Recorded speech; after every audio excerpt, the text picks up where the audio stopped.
Alright guys, let's go ahead and see about getting started. Things are going to be a little bit different today on this particular stream.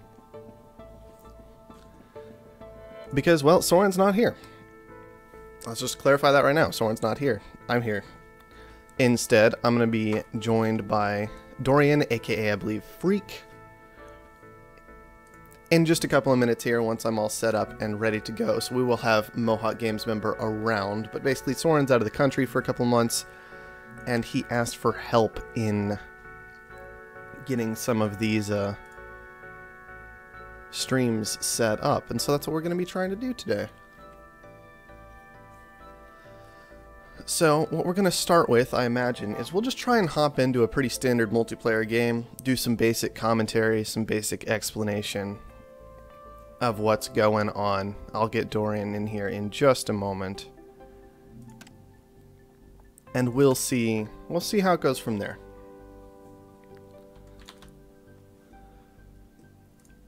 And let's see, okay.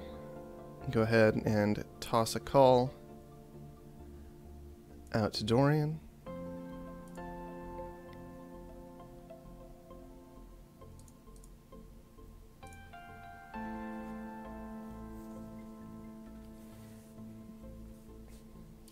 And we'll see about getting a match set up. If it takes too long to get a match set up, then, well, we won't worry about it. And we'll likely switch over to something like a campaign match.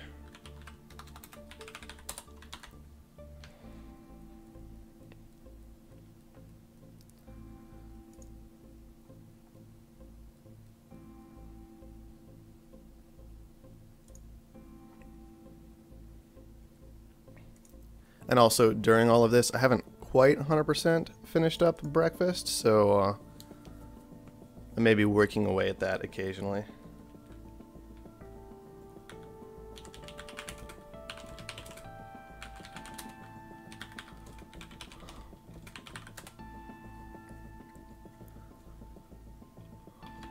Now,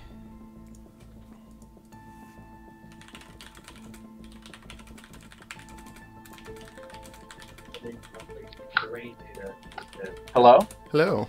Hey, how's it going so far? Oh, it's going pretty well for me. How's it going for you? It's lovely.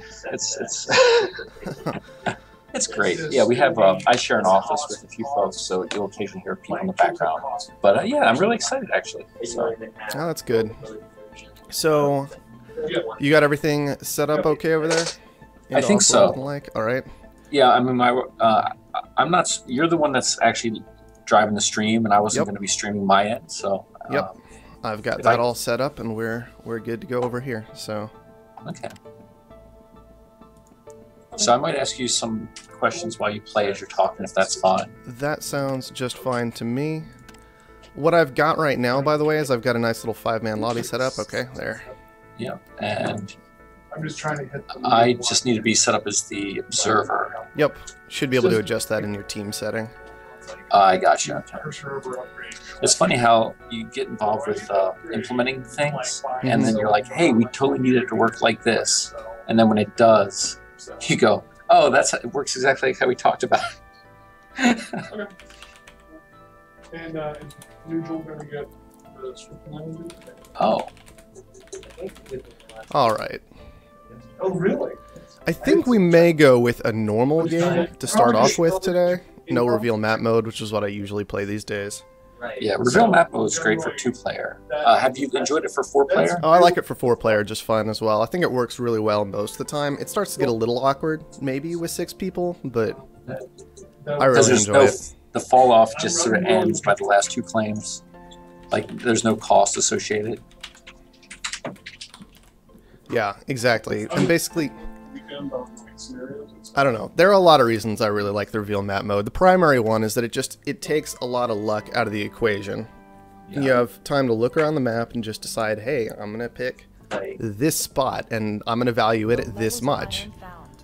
And you can't have anything happen like what's happening right now where I'm just going to be silly and drop a robotic right there because I can, because I found it and it was there right at the start of the match. And you don't need to. You just decided I'm not going to worry about water. I have everything I need right here to just have a really strong start. Yeah, exactly. So, and I've gone robotic partially because I don't play robotic a lot, and most of the time my advice for people when they ask about playing robotic is don't play robotic. Yeah.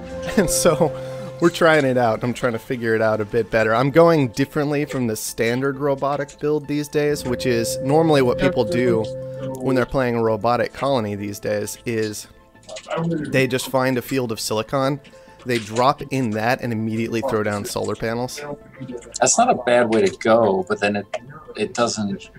Are they able to make enough to actually get the first upgrade to get the extra set of claims? Okay. Yeah, usually you'll get like 2 solar panels and then 1 aluminum mine, so all they have to buy up is steel. And since there are a lot of scientific players these days most of the time, there's usually a lot of steel production going on, and they can get to that upgrade fairly easily. There was a guy, is it, let me make sure, the orange player, is it Asher Nanapal? He found it on some really high iron and aluminum claims, which I'm really curious to see how that works out. Oh yeah, that was an interesting place to found. Yeah, I spotted that spot earlier. And basically, it was what? It was a high iron, a high aluminum, and then at least 1 dual tile, and then maybe a low. Yeah, so that was a lot of resources for him, but on the other hand, what I probably would have done if I had spotted those was maybe planted expansive in the field of water down there. Yes. And then just grab those high ones and know that there's water right nearby when you need it. Exactly. Would have been really, really easy. Superconductor available. This thing I think is valued a bit more than it used to be. It's pretty good now that solar panels are almost always what you go for power. But, I don't know, 18,000. There are some geotherms on this map. We could build wind power if we absolutely needed to, so maybe we don't need superconductor this game. In the right now, sometimes it can be hard to determine if your decision to buy those things is worthwhile in the after report actions, because it can be hard to tell if I spent $20,000 for this and I sold $50,000 of energy. How much of that was because of the superconductor? No, I definitely agree. Actually, that's one thing that I keep, I don't know, I keep poking Soren about occasionally, is just this idea of, I would love it if just all kinds of different changes for the after game screen. Like, when did this person get this auction? When did this person get, not necessarily this stock buy, but like how much wealth did anybody have at any given time? And when was I generating this much versus this much versus this much? You know, like how much power was I making at any given time? Or how many resources was I making at any given time? So it's easier to see all of those stats and how something like superconductor could play into it. Yeah. I would tell you in detail what our plans are, but those would be construed as promises. But I do think that we have those certain things like that in the pipeline that we definitely want. Yeah, I would say that our end theme reporting right now is about 1/3 of what we want it to be. Yeah. So. Well, it's always good to know that at least stuff is on the way, right? Yeah. But it's hard because the interface, there's so much information that you want, and every bit that you add, you know. Are you complaining about the interface? No, I'm just saying why the. Don't complain about the interface. It's the best. Zoltar. That's Scott. Yeah. He comes in just to watch the stream. So. I'm not wearing pants. I'm always going to complain about everything. Are we live? We are. A little bit. Yeah. Hey, look out for next week. I'm going to be on the Twitch stream. You're on it right now. No, that'll be exciting. It's going to be sweet. People, it's going to be sweet. None of this like staring down and mumbling to yourself. Right now. Okay, Zoltar, I hope you win. Represent Mohawk. Crush these noobs. I hope they're noobs. Are we playing with Sans-Culotte or not? No. Okay. Nope. Sans-Culotte maybe next week. These do not look like noobs from my basic observations, but... No, at least they have some idea of what they're doing, at least. Lumos has a bit of an interesting line of reactors going on that's mostly losing him money right now. But other than that, you know, I mean, Ashurbanipal, he's maybe set up in a bit of an awkward spot, but he's managed to hit level 2 at least. So things aren't completely awful. Lunarian's the most competent of the lot, quite clearly. Yeah, I'm sort of surprised that like that water is. I feel like that water is probably the most valuable area. And I don't know how many people are actually use. I'm just surprised that there wasn't someone using that water, found it next to the water. Yeah, I think part of it's just because we had people go and scavenger and they wanted this carbon. But I think, like I said, if I had been in Ashurbanipal's spot, I probably would have found it on the water. To all the bodies up there. I'll be on next week with video. So is the black market available in this? Oh yeah, black market's totally available. I just haven't been making much use of it. I've gotten like one goon squad. I've been prepping so I could adrenaline boost. Okay. My steel mills and my iron and so on and so forth from there. So that's what I'm working on now, and I'm also working on going ahead and getting solar panels set up. I'm honestly being a bit lazy about the whole thing, but... Uh-oh. Yeah, and that's why we went for the goon squad where we did. So at least I still have one boosted steel mill available. Which the adrenaline boost, man, that patent, out of all the new patents that came with Beta 4, the adrenaline boost definitely changed things. The adrenaline boost is insane. More than if you anything can hit it at the right time, you can turn a game that you'd be really waiting for into a game where you just power through the next upgrade, or you take advantage of the short. It's amazing. I really like that one. No, the adrenaline boost is absolutely fantastic. I thoroughly enjoy using that patent. It's pretty crazy. And you can get so much done with it that you can't get done with anything else. I mean, it's the only patent in the game that really functions that way. It's not like the Power Surge or the EMP, where they basically serve the same purpose, generally, just in different ways. Yep.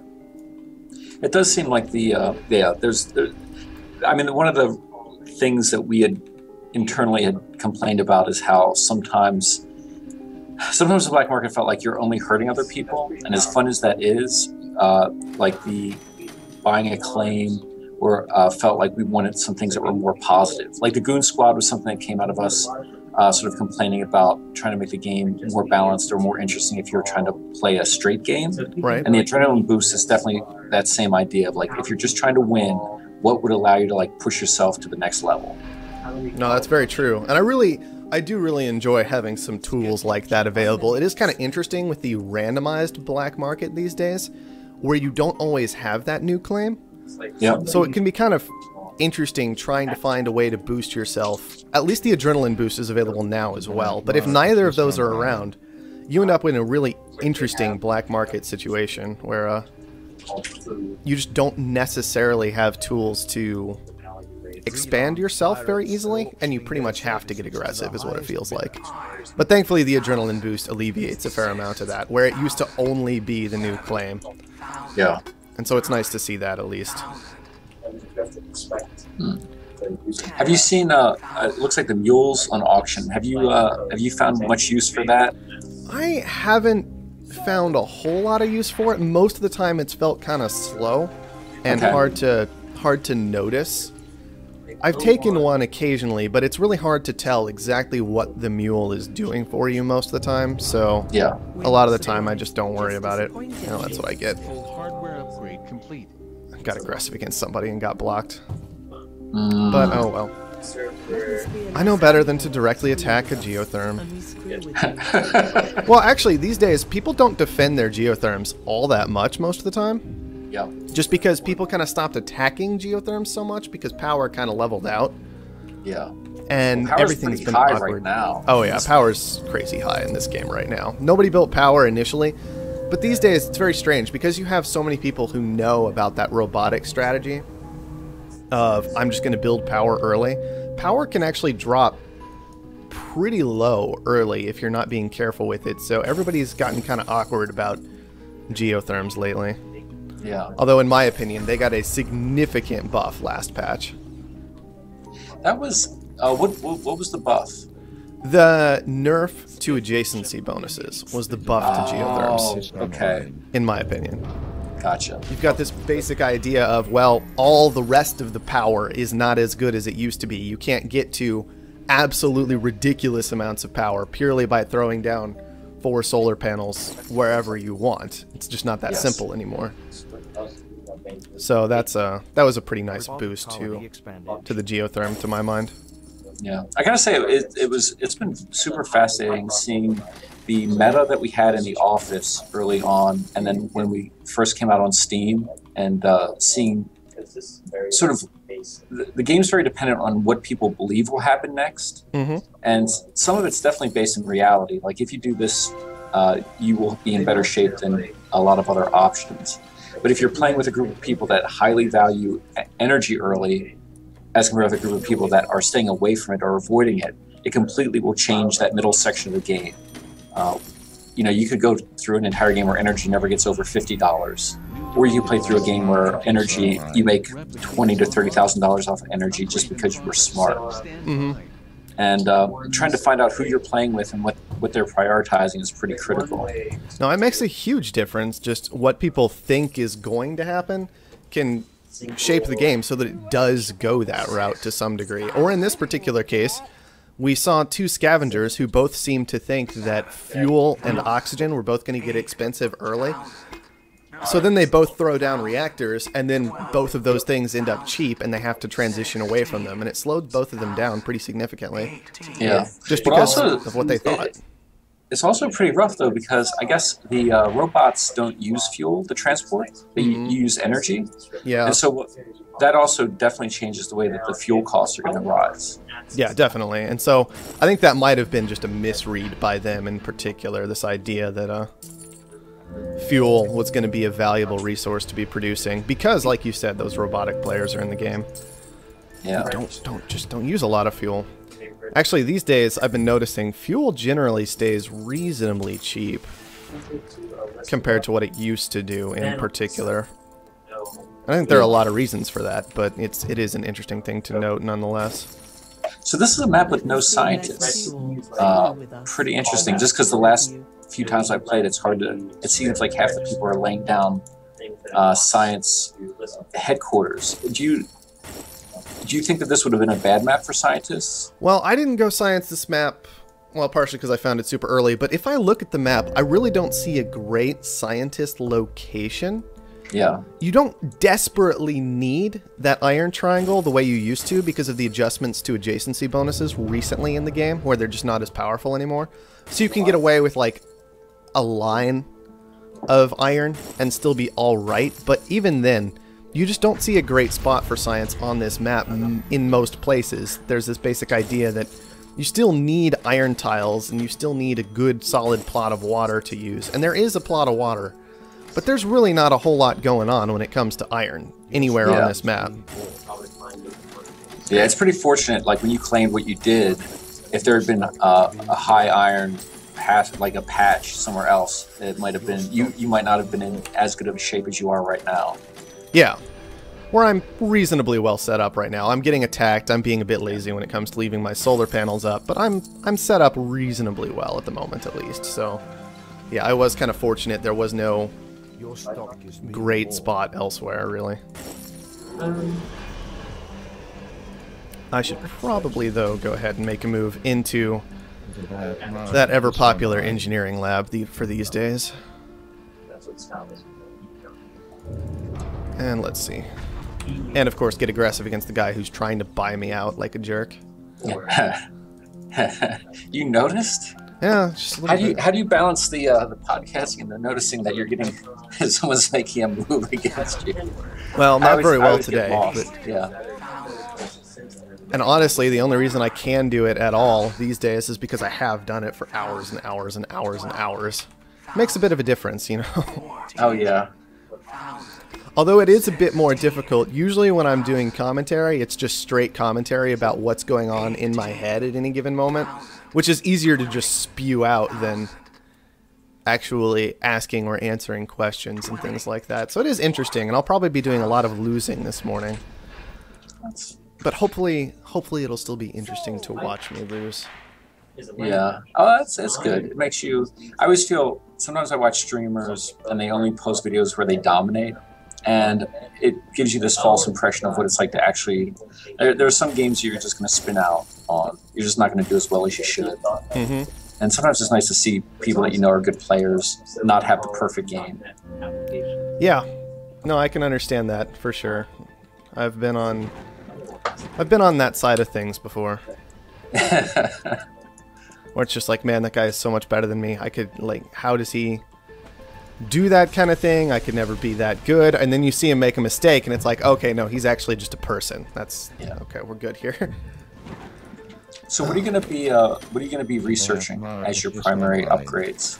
Right now I'm focusing on food. I mean, food's up at $300. There's not a lot of food production going on. There's actually so little that I can fairly effectively shut it down with the black market consistently.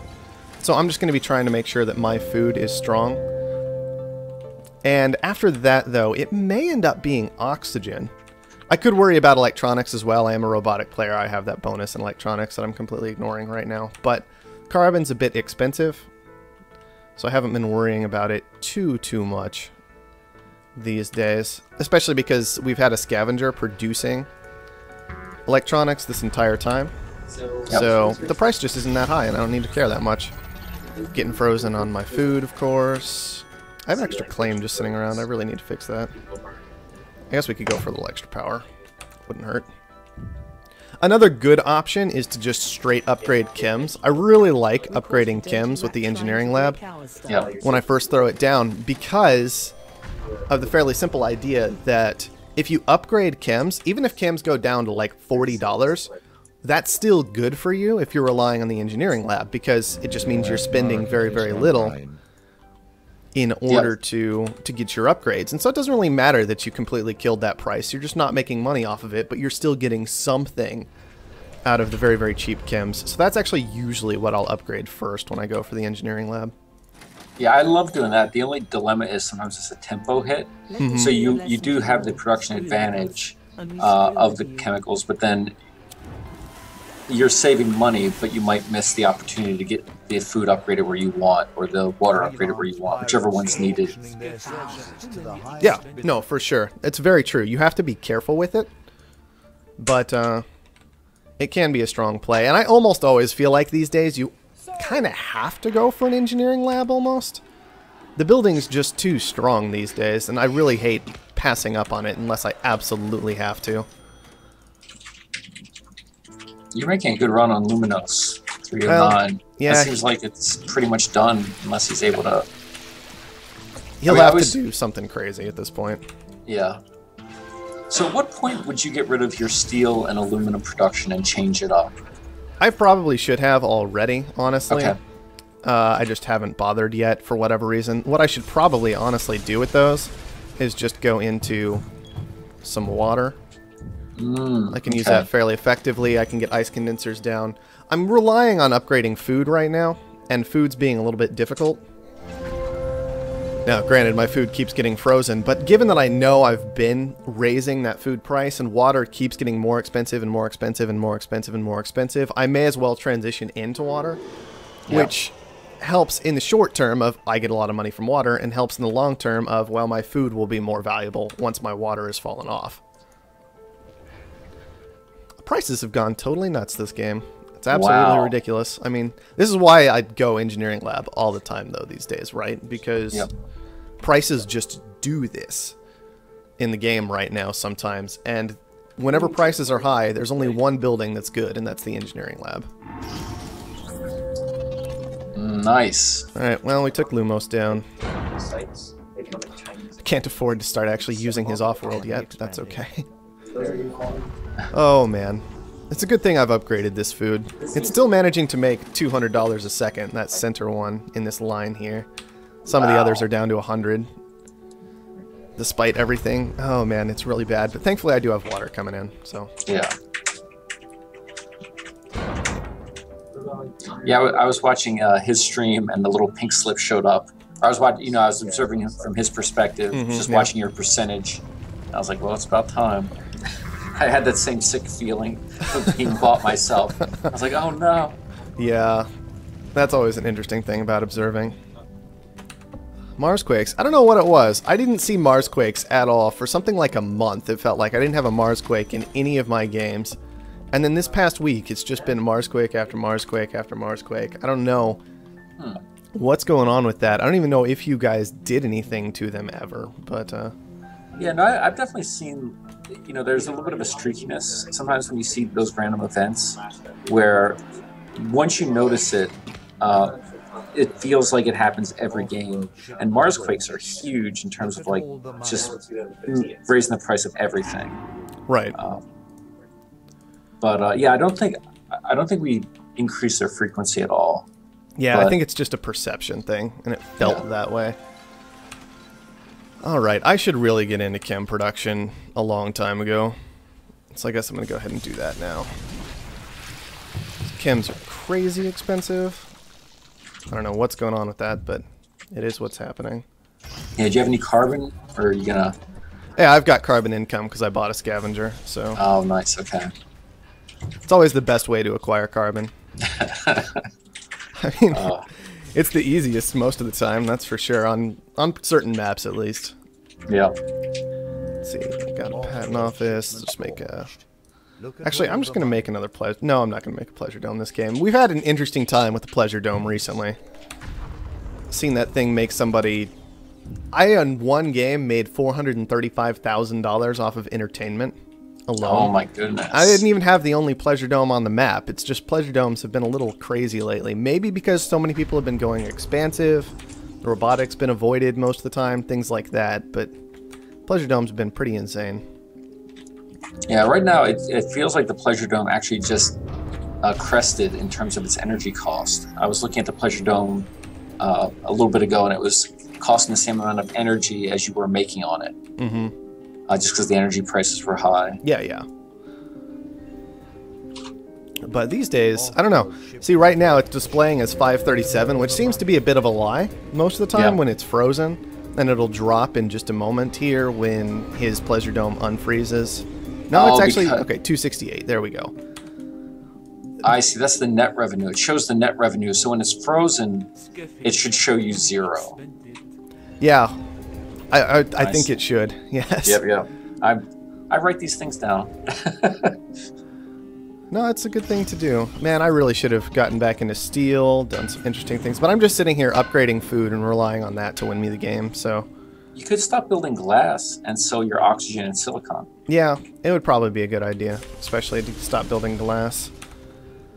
Alan, glass is surplusing anyway, so there's that. Yeah, but hey, iron's perfect expensive. Iron's just so expensive, though. It's crazy. Aluminum's up at almost $300. What I really should do is scrap all this water at this point and just build some mines. Alright. Let's just get into some more chem labs or something simple. But yeah, it's been a bit of a strange game going on this time. I don't really know what to say about it besides it's been weird. But that'll go ahead and wrap it on up. Somehow we managed to pull off a win despite playing and doing commentary the whole time, but it went reasonably well. So, let's see. You said something about at the end of game screen changing things up. And no promises at all, but absolutely. Did you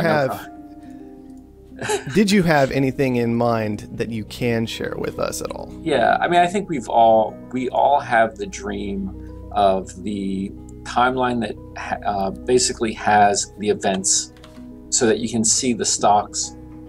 You could have the stocks, the prices of goods, and the events highlighted, and then you could roll your one of the things that I really want to do, that, you know, this is the hope I think that we'll be doing it, would be that you could roll over the timeline, and instead of having the large interface to your left, you could see a historic view of the prices of all the goods. So if you wanted to see how things worked, it would be a little bit more interactive. Mm-hmm. So right now we're showing a bunch of, you know, we're trying to compress this very complex set of relationships down into some static screens. Right. And sometimes it's very hard.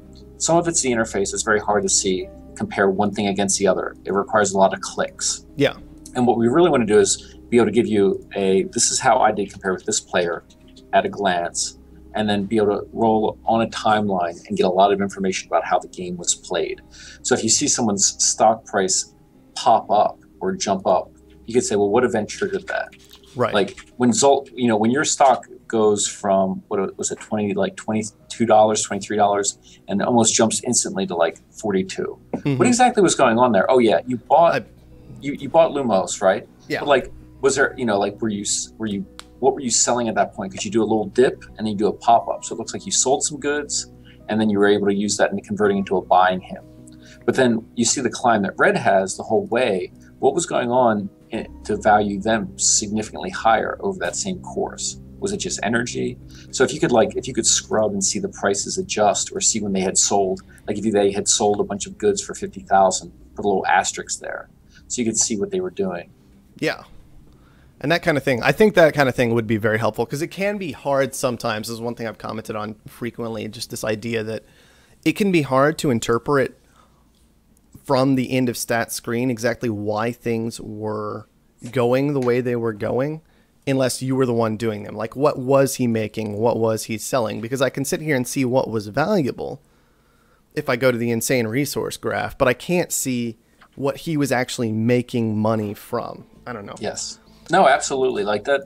And that's the thing, like these are designed, the initial stat screen was designed to help Sauron interpret what was going on, because you would have these narratives that we'd have an 8-player game or a 4-player game, and we'd have these narratives that sounded great to us, but we had no proof. So we'd say, well, halfway through the game, it seemed like this went through the roof. Water was amazing, so I sold 20,000 water, and that's how I bought you. And when we started to actually put it in graph form and put the data in, we found out a lot of times that wasn't true. Like the narrative that we had individually wasn't necessarily what was actually happening in the game. And so this was the first step in deciphering it. The second step was allowing the replays, actually being able to load in the replays. And it feels like the third step is creating stats that feel more like replays, so that you could, our goal is so that if someone were to go into the end of the game screen, a non-player could look at the data and have a narrative that matched the game that was played. Right. And we're not there yet in terms of you could show someone this data and they go, oh, it looks like things went up in price. I'm not sure really what was going on. And just seeing things go up in price doesn't tell you, doesn't give you the drama of the game. Yeah. So. But maybe even just something that shows, I don't know, production of a resource or consumption of a resource over time, things like that could make a big difference. This basic idea of, okay, well, why was water going up in price? Oh, because at this point in the game, 10 of it was being consumed, and we can see it was being used to make food here, and then oxygen and fuel here, things like that. Yeah. Could be helpful for being able to do that. Even thing the resource information now, Scott's not here, so I can say this, but the bars themselves aren't proportional to each other. So when you look at it, the numbers might be proportional, but we have a bunch of little information that doesn't help you see relative proportions to each other. So a 270K in one area doesn't match the size of 270K in the other box.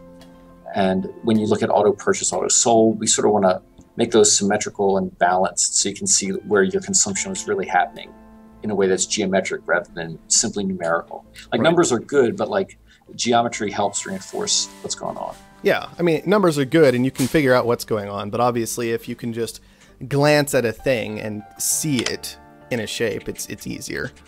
Yeah. All right. So, we actually have we have our internal document written up of hey, these are the stat screens and what we'd like to see done. And it's amazing how quickly the first pass or two of those go in and how flexible it is to sort of update that information. But in terms of giving the final presentation, there needs to be a lot more. I think there needs to be another phase of design where we make sure that's what we want to do, because making them more interactive and tying them in with the game, you don't want to do that sloppily, right? Because that's a lot of wasted work. If you have bad ideas now, it's not where you want to spend your time. For sure. Yeah. So I would say that we're doing the main focus of the interface team right now is a little bit of a redesign and optimization on the core game interface, because we know that people have had some slowdowns, especially late game, and some of that we've identified the problem. So we're going through and we're sort of re-implementing I think the core interface. I think we're going to have that as an option for people to play with in the next build. And the hope is we can get some feedback, make sure that we've plugged everything up properly, we haven't missed anything. and then we're going to try to sort of do that as a complete pass.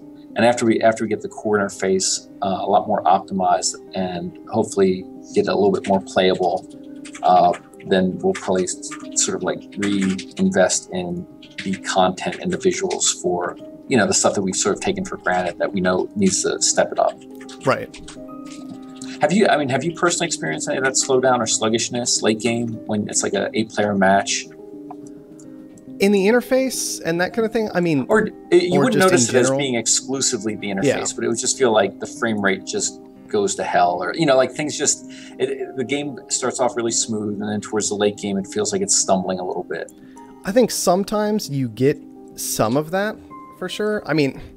It's never all that bad for me, partially because I don't play 8-player games very often is going to contribute to it. And then, because I hate 8-player games.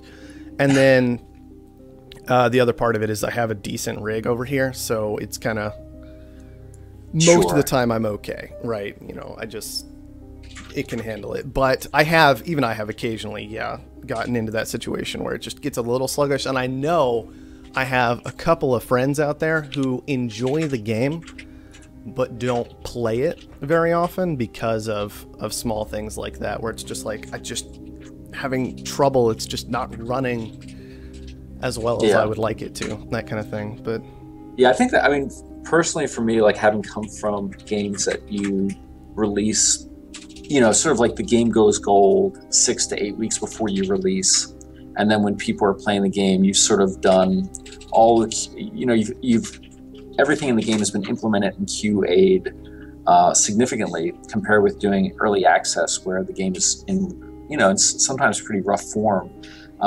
It's one of those things that frustrates me that, you know, it's like, yeah, we're in early access, and one of the main reasons is because we're not making sure that the optimization passes aren't happening. We're still adding features. Right. And it's like, I'm like, oh, I can't wait for the game to be as smooth as I know it will be, but it doesn't make it any better for the person that's experiencing a little bit of a problem as they're playing it. You know, yeah, it is an interesting thing about early access in general, trying to balance.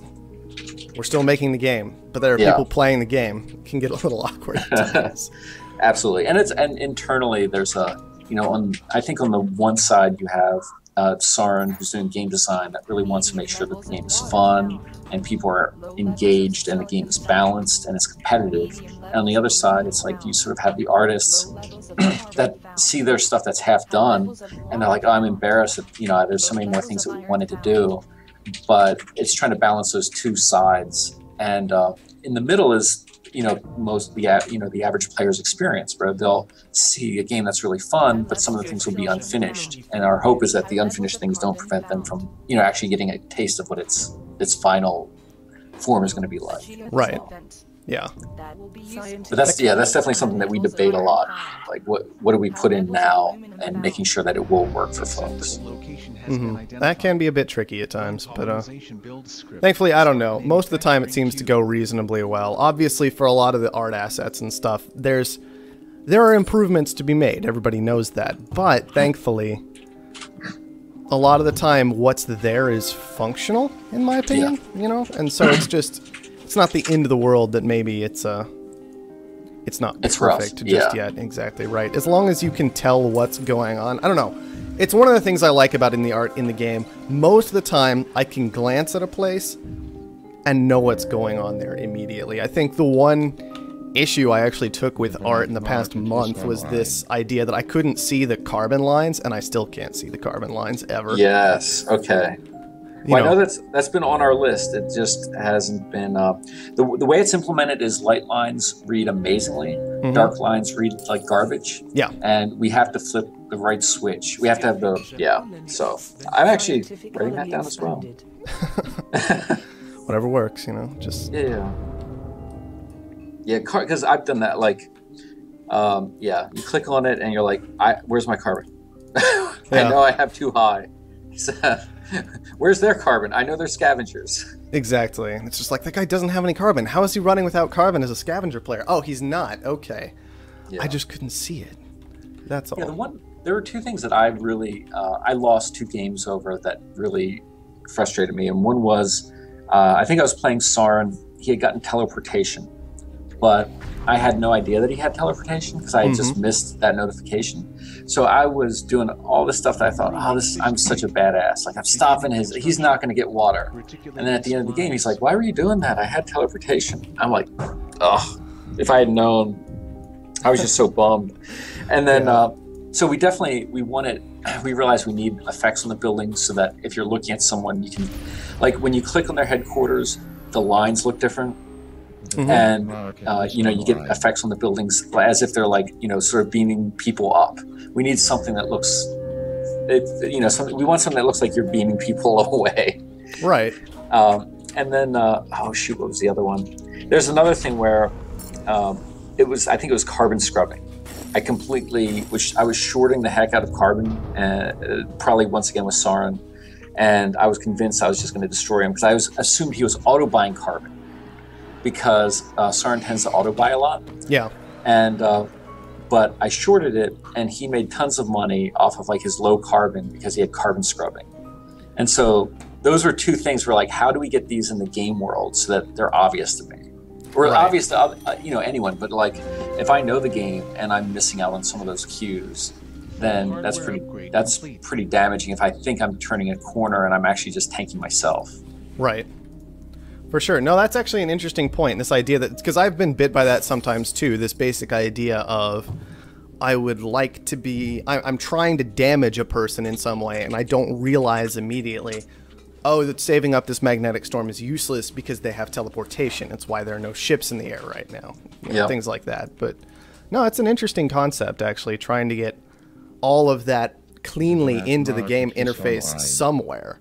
Yeah. When the interface is already a bit full most of the time. Yeah. Yeah, no, and we do want the game world to matter. Like we don't want it to just be like, oh, let's look at the numbers on the left. Let's only look at the rollovers. Like we sort of want you to be able to like peruse the map pretty quickly. Like, that's why we've kept the resource symbols very, very iconic instead of putting them in the world, because we want that data in the game world if possible. Right. One thing I'd also thought about at some point is wondering if it would be nice to glance at a headquarter and see visually by looking at the actual building what level it was. Yes. That kind of thing. I don't know. Because I know you guys used to have, it looks like you used to actually not just plant the headquarter. I don't know. I didn't play in the founding stages, but if you look at some stuff, I know I've seen a clip of a robotic headquarter actually building. Yeah. And that kind of thing. We actually have, I'm sitting next to the animator that has been doing the animations for the founding of headquarters. And we have, I think we have the full animation of the robotic in-engine now. It's not in-engine now, but we have it in-engine ready with sound effects and cool little features. And we do have all the concept art for all the different size colonies that are being put in the game. But it's just a question of like production time. Right. So the first thing that you do of everything, you have to sort of solve every problem along the way you solve. And so as he was doing the colonies, that's when a lot of the other buildings started to get animated. And we haven't gone back to put in the animated robotic colony, mainly because the lighting that we have doesn't quite work with the animation that we have yet. So that's something that, because we want that nice sort of like ambient lighting that we have in the buildings right now. We want to have that when you build it, so it looks just as cool. And there's some problems that we have to solve to make sure that that happens real time without a lot of slowdown or garbage. So. Right. Interesting. Yeah. But no, it's always nice to hear that stuff like that is planned or is on the way, at least, Sure. Yeah. For the scavenger crew, like the idea behind the scavenger faction is that sort of this is the modern debtors prisoners. So they're people that are on parole, and the colony for them will be sort of like a colonist ship that'll land, and then that colonist ship will get cut apart and be turned into the base that they land on. Sort of inspired by like sort of the prison settlements of Australia, or Georgia was going to be a prison colony as well. Inspired by that, but then taking it to the shipbreakers of Bangladesh, like the guys that would actually in Bangladesh they break down large shipment containers and carriers, and it's just normal guys with like welding irons and masks cutting the ship apart and selling it for scrap. Right. So we thought, you know, doing that for that faction would fit thematically with both like the story of who they are, like prisoners that are paying off their debt, as well as people that are able to make the best out of a bad situation. So their transport ship sort of becomes their colony or their hub. Right. That's interesting, though. It's an interesting idea. And you kind of get that feel that scavengers automatically, you know, their ability to utilize carbon instead of having to rely on steel does kind of play into that thematically. But I don't know. What are you trying to do, or what more do you have planned visually, potentially, to kind of show these things in the game a bit more, or to get these ideas across a bit better? Because I think everybody gets the concept of, well, these guys are scientists and these guys are robots and so on and so forth. But is there anything more planned to kind of get that feeling across? Well, we do have, there's actually this is one of those things where obviously no promises, of course, but our plans are that we do have art for all the headquarters that should tie in thematically, have cool colors, sort of match the materials that you're upgrading with. And that feels to me like the minimum that we want. The science factions need unique buildings for all their specialized buildings. Mm-hmm. Because right now, if you build a farm, the scientist farm is significantly better in some ways than a normal farm. Right. You can just put it down on water, it works. So those buildings all need to be unique. All the secondary buildings for the science faction need to be unique. And we have concepts for about half of those. And what we're trying to do is incorporate the collection designs that we have. So the water mine or the water pump will be incorporated into the farm. So there will be like sort of a mini water pump in the center of the farm. So that's going to be important just so that you can differentiate those buildings out. And we will be doing something that's pretty cosmetic in terms of like the design for each of those buildings. We'll have to have a little bit of a different flavor, but they won't change the shape and overall color. So that we don't want people to wonder what a farm looks like from faction to faction. But we would like it so that you know that's a robotic farm as compared with someone that's sort of like the corporate startup or expansive guys. Right. So there's that's stuff that applies in the map. There's some stuff like with the voice. We don't have, most of the voiceover that we have is temporary. And we did some electronic stuff or some, text to voice. And we definitely want to have a voice of each faction so that when you play it, you go, oh, okay, this is who I'm playing with. And then in the single player stuff, we're exploring what does Sarin has a single player game that's sort of very open in terms of like how you play it, and you go through a series of you repeat your missions in the scenario to try to like win all of Mars. But we're exploring the possibility of having something that has a little bit of a narrative, and we're going to see how that works. If we can make that fun and engaging, we have character designs for sort of like managers of each of the factions, so that there's a little bit of a personality with the different characters, and we have backstories. And the question is, how do we incorporate these ideas into something you can play through? Right. Very much the way that I viewed about the different aliens in like a game like FTL, where you knew that they were different aliens. You know, if you're playing the humans, they'd play a certain way, but when you got the Mantis, it felt cool and different, and you had some other options. And there was just enough in there where it sort of captured your imagination about like this fighting culture of the Mantis from that game. Right. And so a lot of it is going to stem from what we do with the single player, I think. Because in the multiplayer, you really want quick identification of form and clarity, and you want a vibe, but you don't necessarily want it to take over your game. But in the single player game, it would be nice if there was some more, just more character in general to the art and to the way that you're playing through it. Agreed. It is an interesting thing to try and balance, isn't it? Trying to get across both clarity and uniqueness in certain ways. Make sure things are understandable at a glance, but still have characteristics to them. And I don't know what the word I'm going for is, just generally character in general. Yep. No, absolutely. That's something, in just about every game I've worked on, that debate of clarity, I call it clarity versus beauty.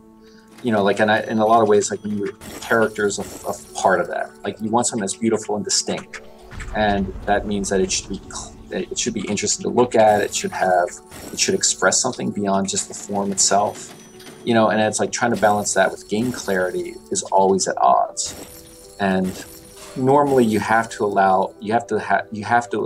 clarity has to win if you want a competitive game, and you sort of have to like allow the character to take a little bit of a backseat until you make sure it's clear.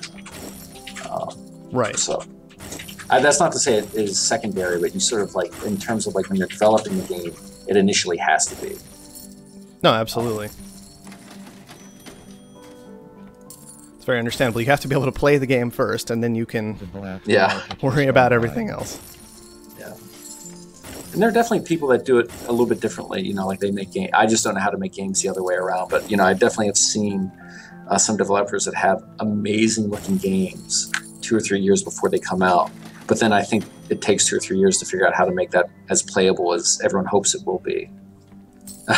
Yeah, no, for sure. I mean, sometimes I guess it's an easy place to start for some developers. It is actually an interesting thing you'll see with independent developers in particular. They'll have an idea for how they want their game to look initially, and that's an easy place to start because it's, I don't know, it seems simpler for a lot of people to get this unique look for their game down once they've got it in their head, and then it can be a bit more difficult to actually figure out how to incorporate that completely and get your whole gameplay going at the same time, that sort of thing. I don't know. It was interesting to see the reverse of that happening here, where you could come in, and when Offworld first launched, it was on early access, you were basically like, well, things are rough around the edges, you know, even the build animations, even the general one wasn't as nice as it is now, and just a bunch of small things. There were basically no unique build animations. Maybe it was just the farm at that point. Yeah, that kind of thing. I don't even know if I think when we shipped, we had we may have had the farm animation may have been the only one we had, and we sort of did that as an obligation to like showing people that we were having animations. Right. We're like, oh shoot, let people know that something will move in this game. Yeah, no, that was good at least, because I did notice eventually as I was going about playing that I could tell when somebody was building a farm, and then everything else I had to pay attention to. But yeah, it was at least a good indication that in the future we'll have everything else. But no, it was nice to see in a lot of ways the opposite from the standard here, where at least you launch in early access, and yeah, there are rough edges. You can't really see everything exactly perfectly. You can't... The animations aren't all there. All kinds of small things like that. The buildings, maybe some of them still need a little bit of work, things like that. But at least you can tell what's going on, and you can play the game. So, you know, that at minimum was appreciated. From me, at least, for when we first started this game. Yeah, I think it's, I mean, in some way, that should be the fun part of early access, is seeing how people actually go about developing a game over time.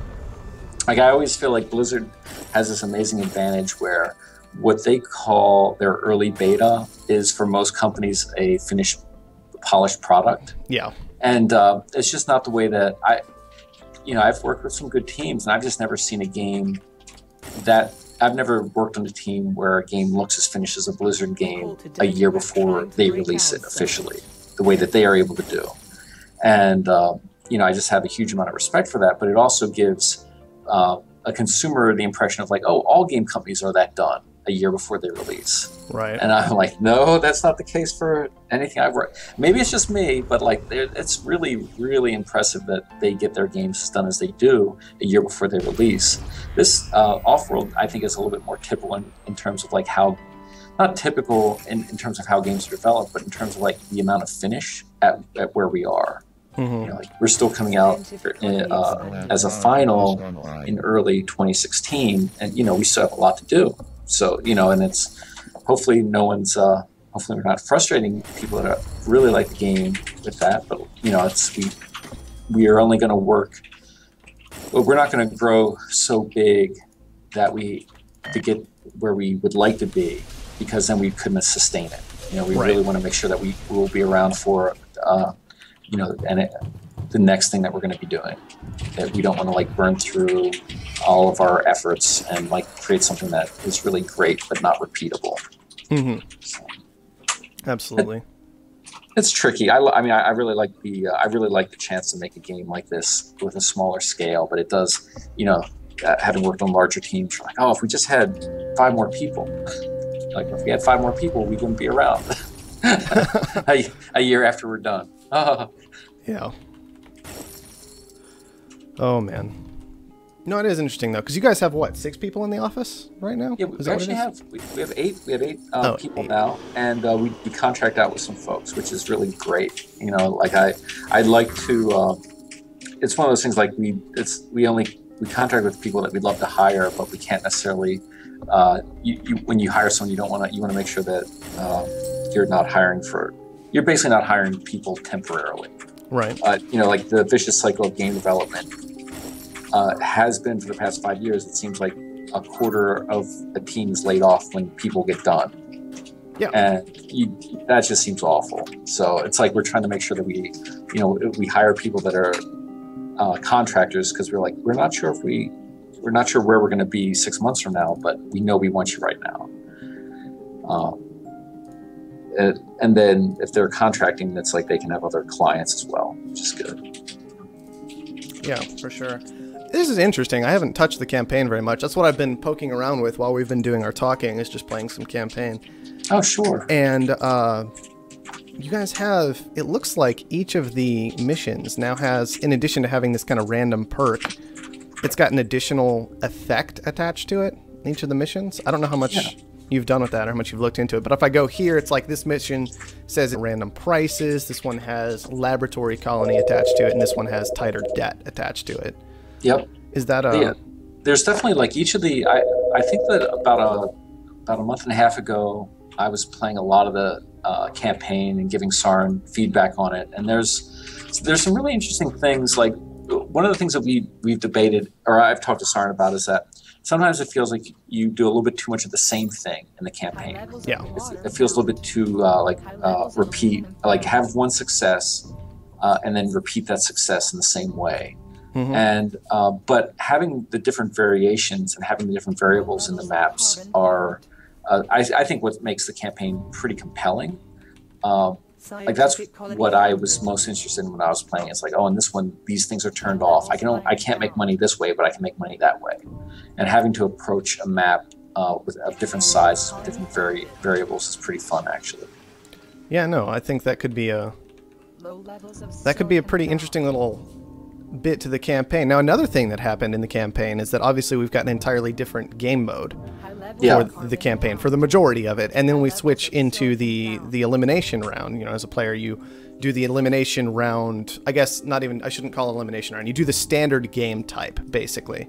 Yeah. For the last mission, for that to go for the win. Are there any thoughts about additional game types going into the game that you know about right now, or? Well, right now I think we're pretty wide open. I feel that we're pretty wide open in terms of like what we might try. Mm-hmm. So we've been starting to put in some stuff that we're calling mod support. So like if people want to be able to replace models or want to be able to create some custom rules, or if you like the game right now and you're like, oh, but I really hate the scavengers because of this, or I think the science is too powerful because of this. In theory, at least internally right now, we're starting to be able to mod that just through the XML data and through some other things so that you can load in a mod yourself. Right. And so by doing that, we're going to have a lot of flexibility to play with some single player components and play with some, like one of the things that I wanted to do is have something that appeals a little bit more to the sim player, where you sort of like, you launch down, there's no colony consuming goods. Maybe this is an early colonization period in the history of the game. And so maybe not all of your stuff is as optimized.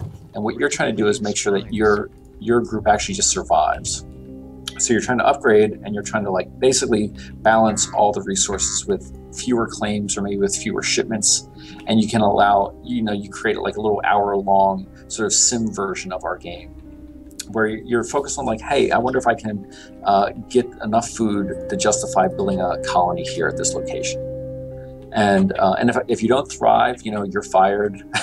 You know, like the scenario's over. But the idea is, instead of it being the competitive environment where you're just buying this, you're buying your goods, you're buying your stock, you allow people to experience a little bit more of a SimCity style experience of the game. Right. And it's one of those things where we could implement that, and it might just not be fun. It might just be like, wow, this is a little bit boring compared with the game that we actually have that we play all the time. Right. But I think, like, in the single player experience, you could have some of that, and it won't be awful.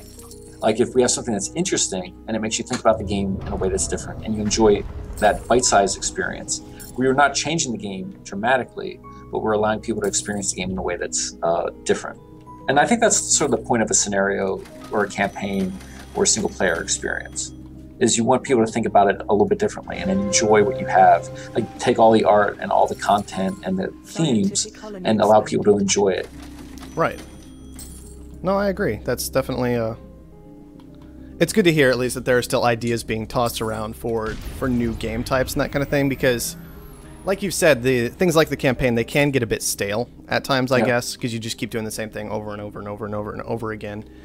And it would be nice to see something like additional game modes, or even this variation that we've now got in here that I just discovered 10 minutes ago.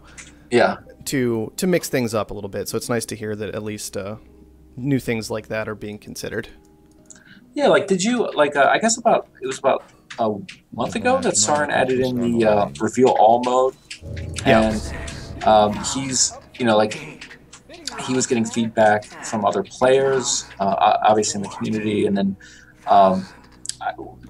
we had some good debate here in terms of, I think it's a brilliant solution for equalizing the game when you start.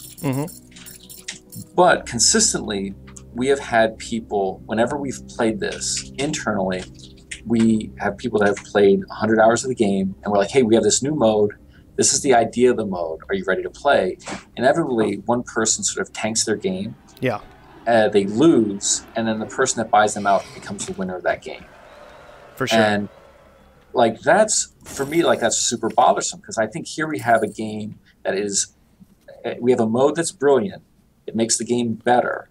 But when new people experience it for the first time, it sort of ruins the game for them. No. And it may even ruin the game for the other players. And it's like, oh, well, this is, how do you balance something that we think is the right thing to do with, making sure that we don't ruin the game for, like if your first experience of playing that game mode is terrible, then you're not going to come back to it. It's very true. So, it's just like, that's something that I know the interface team worries a lot about, because, they want to make sure that all that's super clear. And it's like trying to make sure that, like, when you do hit found now and your stock is taking the plunge to $2, you realize what you've done, that it was worth it, and that you know how to get out of that. Yeah, that was something I noticed in the latest patch, actually. It was like when the reveal map mode first started, it was just this tiny little text in a corner, basically. Yeah. And you could barely see it, and it kind of took some effort to notice and then be like, okay, here it is. And then as we went on, it became more and more and more prominent until now, where it's just very in your face. Hey, by the way, this is gonna be your stock price and your bond situation. Are you prepared to do this? It was good to see things like that happening, because I agree with you. It could be a disheartening experience for a lot of people, especially when they would found and then be at $1 and then die, and then that guy easily goes on to win the game.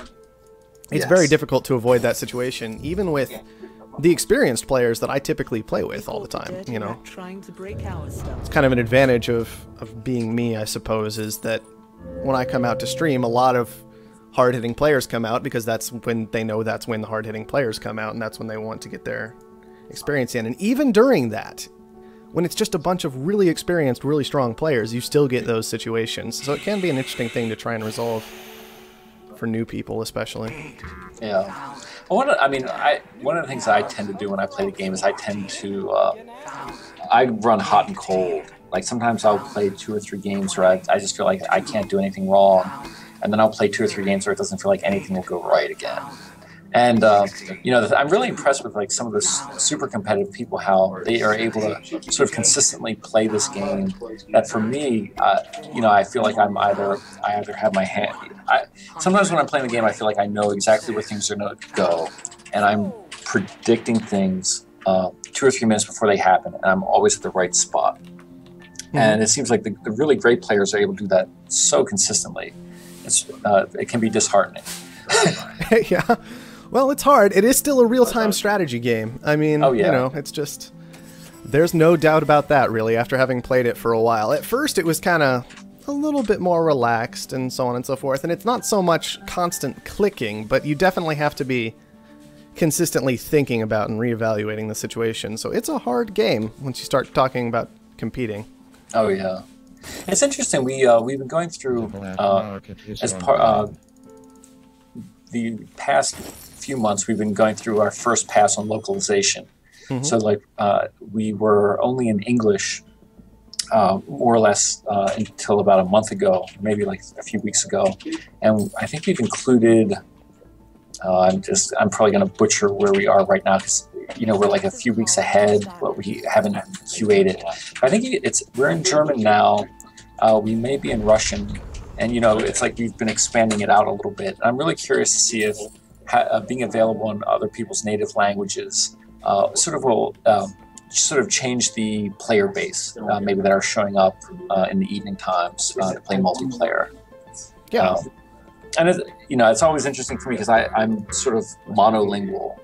I can barely speak and read one language. But when you see people that are, that there's some super competitive people worldwide, and like maybe they haven't been trying this game, or maybe the game has been a little bit baffling because it's been in English, and they might be fine with English, but it's not clear to them necessarily. Sort of opening it up and seeing what strategies other people take, I think it was going to be pretty interesting.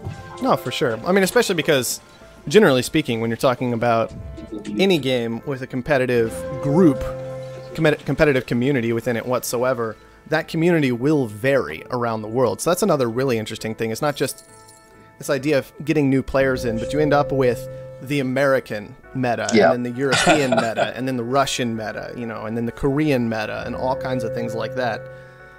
Absolutely. I'm for super any excited. Like, I think we're doing, I think Russian might be out now, and I think that we're trying to get the Korean version in the next month. And I'm just super excited to see. I just know that, I feel a little bit bad because I want to make sure our interface is as responsive as it needs to be, sort of for the competitive Korean crew. If there's like a competitive Korean crew that get into this game, I would just be thrilled to see sort of what strategies emerge from that. Yeah. Just because, if you played StarCraft, it was one game in America. It was a totally different game in Korea. Oh yeah. No, I've played high-level StarCraft 2. That is an experience in America alone. I don't even want to think about playing it in Korea. But yeah, it's always an interesting little thing to see. I guess that's just one little fact about Koreans in general. When they do something, they go hard at it. It would be interesting to see what would happen with that to Offworld Trading Company, with the community that consistent with it and that committed to it. Yeah. But no, I'm excited to see all that kind of stuff coming in. And new languages as well, obviously. It's an interesting thing about new languages, because the thing you have to worry about with that, I suppose, is this idea that when you're setting up lobbies and things of that nature and trying to communicate, obviously having different languages in the game kind of gets in the way to some degree. But that also does contribute to the idea that, well, you end up with a bunch of different spread out communities, hopefully. I'm kind of wondering, I almost want to start asking you about servers and that kind of thing at this point, but I don't know if... Oh yeah, shoot, it's like one of those things where we're exploring that as well. Like right now we don't have the secure server for matchmaking yet. We're not. Yeah, there's tons. That is something that we've spent a lot of hidden time doing, trying to make. We're working pretty closely with Stardock and their partner. I don't know where that. I don't even know what I can say. Right? Yeah, yeah. Like, then I won't press you about it. It's just. Yeah, no, that's fine. But like the theory should be that's something that we are. Reticulating splines. Yeah, that's something that we're hoping that continues to get better with time, and I feel pretty strongly that we have all the right places. Like we have all the right pieces in place to make something pretty strong, I think. So, gotcha. I'm sure that Sarn will talk about our implementation as we do it. And yeah, that's it. That's one of the nice things about not knowing exactly where we are with that, because or not knowing what I can say, because then I can just be sort of like make these vague promises that sound good. We're gonna have something so good you'll love it. No, but it is something that we're spending a good amount of time on, and I'm pretty excited about where we are now. I think we'll be where we should be. We should progress well in the next few months with that. Right. Sounds good. Yeah. I guess it's one of those things. I was a little bit bummed because over the weekend I wanted to play a multiplayer game. I jumped in, and the lobbies weren't as active as they were like a month ago. Mm-hmm. But one of the reasons why the lobbies weren't as active is because the quick match stuff was working.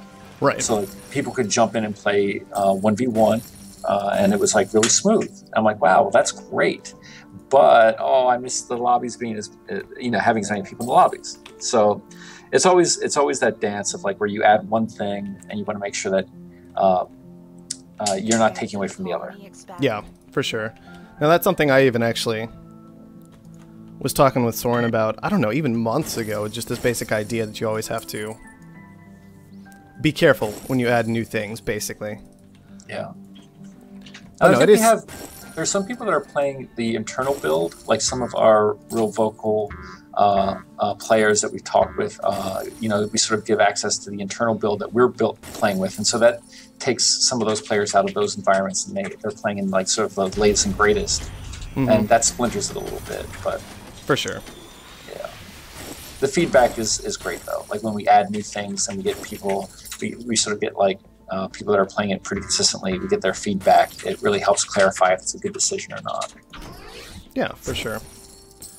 Which it's nice to know in a lot of ways that it is interesting. Actually, one thing I want to comment on is that with Mohawk, one thing I've noticed is I've been in a bunch of game betas before. Like, for as long as I've been allowed into betas of games, I've been doing it. To the point of I got turned down for one because it started like 3 days before my 18th birthday, and so I just kind of started fudging things a little bit from there. But with Mohawk, you can tell that feedback is being listened to. And that's generally, I think, most of the people who are in chat right now, because we have a very small group here today, and most of them are going to be the hardcore people, is just, it's nice. It's nice to know that we're actually you guys are actually talking to people during early access. We can get access to you on the forums. People will give feedback, and that's generally been good to see throughout the early access development, because with so much, even in early access, when people talk about how, make sure you only sign up if you actually want to contribute and try and make the game a better thing, and then the devs go on to just ignore you anyway with whatever you have to say. It's like, what was the point of doing the early access? I think you guys just wanted money. But at least with Offworld, you don't really feel that so much. You know what I mean? Oh yeah. We're small enough. We don't. I think large companies have teams that don't really want early access. They have someone that's in charge of communication. There's a lot more filters, mm-hmm. and so I think the early access, like for better or for worse, we've all sort of been impacted by reading. It's always disheartening to read that what you're working on sucks for some people. But you have to, when you're in early access, you read that and you're like, well, that's fine. I'll wake up tomorrow, work again, keep working. Yeah, that's just, that's how it works sometimes, unfortunately. Is some people won't like what you do, and it happens, but at least most people do. We know that, the main reason that we were doing it was because we knew Soren. Soren has always desired a community of people playing competitively, so that he could find out, the consequences of the game he's making. Like he makes very interactive games, and it's like internally we could play the heck out of it. We can hire a QA team to play the heck out of it. But once you get 1,000 people that are playing your game, that have paid for it or bought it, that is a completely different experience than what you think is going to happen. And those are the people that we really want to play the game. So that's why we're making the game. Is we're not making it just for ourselves. So right. But it's been good. It's been enjoyable. So we've talked a lot, pretty vaguely, about what you do around the office or things that you've contributed to, but what is it you really get your hands into for the game? What is it you do around the game yourself that kind of you're responsible for? I've fallen into sort of manager and business guy past few months. I've always been on teams. I've always been an artist. I usually I had been doing a lot of animation, rigging of models and animation, and over the past 6 months, I've been doing a lot more planning, communication, gameplay, contracting stuff, and art direction. So it's, we have a real small art team, and so I'm not busy. I'm not doing full-time concept art, but I am working with a contractor that's doing this guy named Bryce, who's doing our sort of industrial design concept sketches and building designs, and he's usually doing 1 or 2 designs a week. I work with him. We have a character artist that I've been working with that lives on the West Coast, and he's been doing some great work. And then internally, we have a really experienced modeler and environment, sort of an effects animator, Josh Hardy.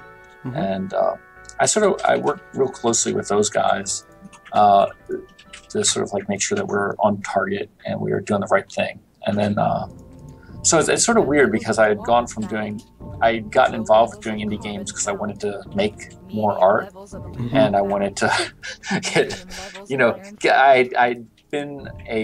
I'd moved up to being an art director on like a larger game like Civ 5, and I was like, wow, I'd really like to get back into making things. And so I'm like, I should work with Sarn real closely, and we'll make a game together.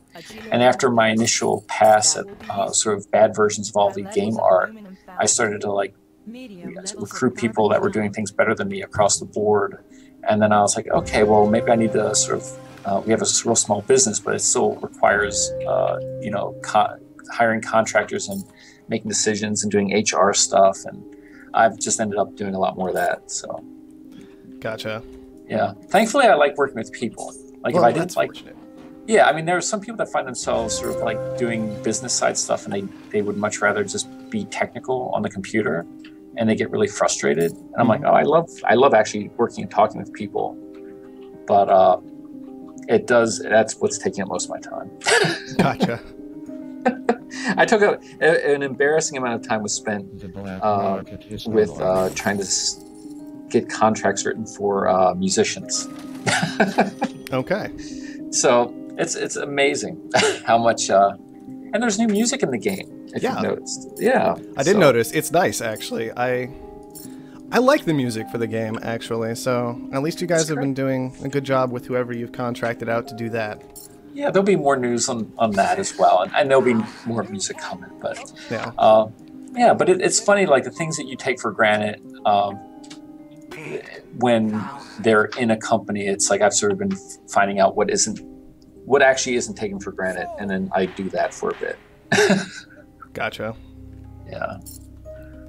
So what can we expect to see from art recently that we haven't been seeing so far? Like we've seen some upgrades to animations and maybe some new buildings, especially the new water pumps were particularly noteworthy since those also had kind of a readability change in how they were built. But what else can we expect to see from that front, if that's part of what you're involved in?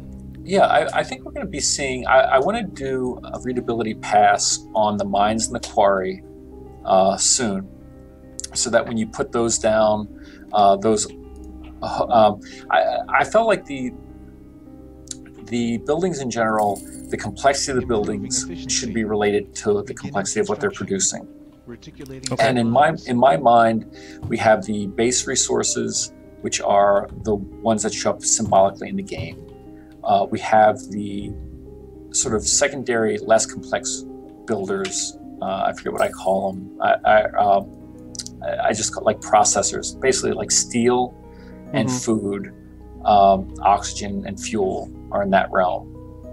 And then we have sort of the complex ones, which are electronics, glass, and chemicals. Right. And so when I look at the game board or when I look at the world, I really want those three differences to stand out in terms of the complexity of the building. So if the quarries and the mines and the water pumps should be pretty simple, they should all mostly be recessed because you're extracting something from the ground, and they should all have a simple shape that's recognizable. So everything that uses water should be the things that use the round shapes. Everything that uses metals should use squared up shapes, and everything that uses your carbon and your silicon should have those triangle shapes with them, which isn't something that we had in the initial designs. So we started it with the water just by putting a circle on the ground and trying to use the symbol on the building itself. And I think that was pretty good. Like, it might be a little bit more simple than we desire as the final, but I think it was working a lot better than the water mine that we had earlier. And we definitely want to do that. I think the next step will be to do that with the metal mines, because the metal mines are basically a design from like a year ago. It was just a modeler. It was Josh just putting in something he thought looked cool, but it wasn't necessarily matched with the game. Right. So we're hoping to do that. The terrain itself is been, if you notice, I think the cliff surfaces went in the past build, where there's actually details on the cliffs now. Right. And I think like that's starting to work good, right? And getting those details in the rest of the forms, and making sure that it wasn't as right now, like the details are a little even Steven, so it's like it's the same amount of details on all the cliffs. Yeah. And we sort of want to be able to the way that the Zach, who's the terrain artist, has been working has been very painterly, and so when you see that sort of like repeated pattern on the cliff surfaces, I know that he probably wants to make that so it is as nuanced as like the textures that he's doing. And I think we've been adding in we've been adding in a map builder, so people could generate their own maps. That's part of the mod stuff that we've been doing. I don't know when that will be, but that's we're definitely building it for us. I don't know when we'll open it up for other people to use. Right. Interesting though. Yeah. Let's see. I'm trying to think of the interface is going to have a pretty big pass on it in the next build, although it might be an opt-in. It might be an option that you set in your game settings. So like one of the partners that we worked with to get our game up and running really quick was Coherent UI.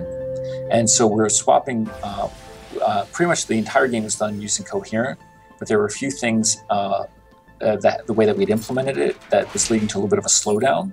And so we're swapping out the way that we're implementing some of those features. And as we're doing that, we're doing a little bit of a redesign for the layout. And I think we have something that's going to be a lot clearer, and it's going to be some of the important information is going to be punched up a little bit in a way that like prioritizes the information in the game a little bit better. I'm trying to think. I think that those are the main things. And then if we have the animated, we should have the animated robotic colony in with the 5 layers of the upgrades that are shown. And what's the effect? There's a bunch of effects that I've seen that I don't know if we've put in yet in the main game, which is the magnetic storm. Mm-hmm. We've been doing some 2D effects using like hand-drawn graphics, like sort of like frame-by-frame animations. But in the game, they look really great. So I think we're replacing things like some of the explosions and some of the fires with that. Interesting. Yeah. I'm sure there's always more, but those are the ones that stand out for me right now. You've noticed when you go to use your black market items, you've noticed that when you go to place them, you get an overlay that highlights everything with team color. Yeah. Which I think was like, it's pretty simple, but from a visual standpoint, it makes placing black market things much better. Yeah, easier to interpret. For example, like there was a game a couple days ago I was playing where I was right up against another colony, and whenever I was having to target EMPs, it was definitely a lot easier with all of the building colors highlighted rather than having to pick out exactly where that border was and things of that nature. So I'll agree. That was a welcome change for sure. Yeah. Yeah, so we're I think we're at the point like we have the I guess I just feel like we have the pipeline in place. We're getting a model. For each build, there should be a few models that get upgraded, a few things that get animated. There's actually an animation for the Offworld market that I really love right now. I just saw the Tommy, who's the animator that we have here, just showed me the animation earlier this week. And it's pretty cool looking. And I'm like, oh, that's the way the off-road market should be built every time we do it. Every time you're about to launch one, we need that. And he's like, well, it comes from, it basically comes in a way that's a little bit different, but I really like it. And the Pleasure Dome, the animation for the Pleasure Dome being built is really cool. So we have a bunch of little, like things like that we've had in the works that should be coming online in the next build. But I think the biggest deal, honestly, is going to be the upgraded interface. It's going to be the thing that I think will be delightful. Like that, there's a lot of time. Yeah, it's embarrassing how much.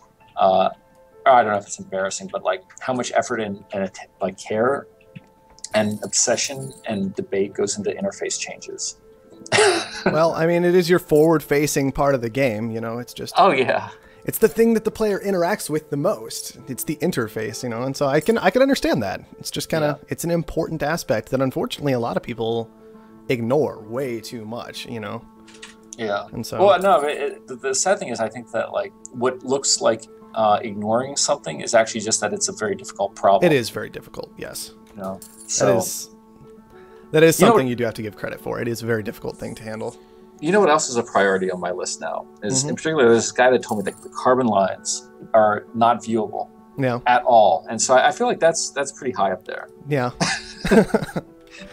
It's an important aspect for sure. It's just But no, that I didn't even know. Like I saw that and I loved when the new lines went in. It was so much easier to see everything. And then it was just kind of this mild disappointment of, oh man, that one didn't quite work out. But at least it's good to know that, okay, well, it didn't work. That means we're going to do it again rather than, oh, well, it didn't work. We have to move on, Absolutely. Yeah.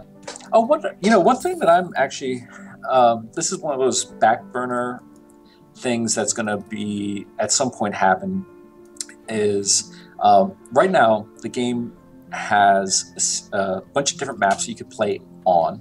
And it basically randomizes the type of terrain. Some have snow, some have canyons, whatever. And you have the time of day. So you have like sort of like the dawnish light, or I guess it's sunset is what we're doing. You have the sunset light and you have the night. And we actually we had been animating the light source for a while. But one of the things that we internally felt like was when we animated the light around the landscape, the identification of the buildings got harder. Because one of the things that you get used to is the light and dark pattern on the building itself. Right. So we made the conscious decision, okay, well, in the course of a game, we really don't want to whip the light around the world. Even though it looks really cool to have it feel like it's sunrise to sunset, it was interfering with our ability to read the buildings. So, but one of the things that I really want to do is have a few different lighting schemes so that when you go to a different area of the planet, it's not just that the terrain's different, but like maybe the light's a little bit lower, or maybe it's a little bit higher, or maybe it's a little bit of a different color. So they feel like different regions. Right. Because that's one thing, like we have, Mars may be a very singular type of desert world. Like, it's cold, it's got very similar terrain throughout the whole surface. Compared with Earth, it's very monochromatic. But we've tried to not do that in the art. Like, Zach has taken like what is normally like brown and he's tried to invest it with like some colors, some forms that are cool. He's gotten a lot of variety in there. But we're not actually taking advantage of changing the lighting the way that we would on an Earth-based game as well. It's like, California looks very different than like Maine. And it's not just the vegetation, it's also like the lighting quality, and one's on the ocean. And, you just have like a lot of different feel. And I feel like what we need to do visually for the different maps is when you play different regions, have the lighting be a little bit unique per region. So, but that's something that is pretty, it's not simple to get right, but it's very easy to do a few variations on. So, we have that technology in place. We just haven't taken advantage of it yet. Yeah, it's one thing actually that I haven't really paid attention to a whole lot, directly until you were actually talking about it. But one thing you do kind of notice as you're playing the game is it's Mars. Everybody knows what Mars looks like. Mars is a barren wasteland full of reddish brownness, it's just... Yeah. But at least the planet itself in the game doesn't look bland and boring as a background to play on most of the time. So it is interesting. It's little details like that I've never really considered as going into part of designing the game, It's interesting. We have a science advisor that we work with a few hours a week, and when he describes Mars, he describes it way differently than like an artist would view it. Mm-hmm. Like, you take a picture of Mars or the surface and you hand it to someone that's, an artist. They're like, okay, well, the color range is this, the value range is this. It looks very Arizona deserty. And he'll describe it. He's like, oh, this is an amazing feature here. This geological feature over here, this fissure here. This is something that's only found in 2 other places. He's like, the volcano on Mars is the largest volcano in our solar system. And like, he'll go through all these things that you just don't even realize or even think about. Right. Like, because for us, people, we're only worried about where life is. We're like, where's the trees? Where are the people? These are the things that we are automatically attuned to pay attention to. But geologists and people that study planets and their formation, they look at Mars and they just see like a treasure trove of information, like sort of hidden behind something mundane. So whenever I talk with him, I get really jazzed about what we could do. Right. When I look at some NASA photos, I'm like, oh, that planet. I wish it was more exciting. And then I talk to the scientist, and he like gets me excited about everything all over again. And we're able to confirm with him. We're like, are there Mars quakes? Is this a dumb idea?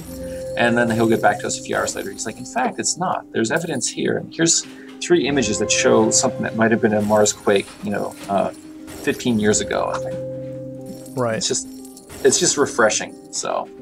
Yeah, and it must be kind of interesting trying to... I mean, you get excited when you talk to him, right? But then I guess the challenge would come from how do you get that from you to the player? You know what I mean? Exactly, yeah. Well, hopefully, I think the idea is that if people really care about what they're working on, it will show eventually. Right. And so it's a long process. So it would be nice to identify it and boil it down to like vanilla extract is what makes it taste like vanilla. But like sometimes it's just like getting creative people excited and seeing what they come up with next. Right. And having faith in that process. So far, I'm it's one of those things like I'm excited by that because I feel like, if you had told me I would be doing an economic, I'd be working on an economic game that takes place on Mars, I'd be like, could we do something more exciting? Is there something else we could add to it? Can we add sex or violence or yeah? Are there going to be guns? I mean, come on. Yeah. And it's like, no, we're not adding any of those things. And it's like, okay. I think the game is great because we don't have those things. It's like, I don't know if we need another game with more sex and or more violence. So it's nice to stand out. Yeah. But it's like, it's hard to hang your hat on like the drama of economics. No, it's definitely a bit of a challenge. Just this idea of, well, not a lot of people do this, so it's unique. But there's a reason not a lot of people do this. It's hard. Yeah. To get right. It's not necessarily bad. It's just hard. And so that's it's an interesting and unique challenge you guys face when not entirely unique. We've had other economic games, but definitely definitely not common. Are you much of a board game player? I play board games when I can get people around the table to do it, which is not as often as I would like, but sometimes. Sure. It's depressing how becoming an adult makes that a reality. Yeah. Yeah, exactly. You're like, I'm now 25 and I have no one that can come over and play games for 5 hours. I'm so where's my college days? Exactly. But we definitely like at Mohawk, we tend to try to do at least 1 or 2 board games a week. And one of the games that we've loved has been Power Grid, just in terms of like, our game's much different than the game Power Grid, but just the theme of that game is fantastic. Gotcha. Sorry, So do you guys do a lot of that for inspiration on what you would like to do, or just as something to kind of do around the office so that you're not just working the entire time, or what's the deal with that? I think it's a three-pronged thing. It's like, it's great just to team build. Like board games are just, if you want to know people better, play board games with them.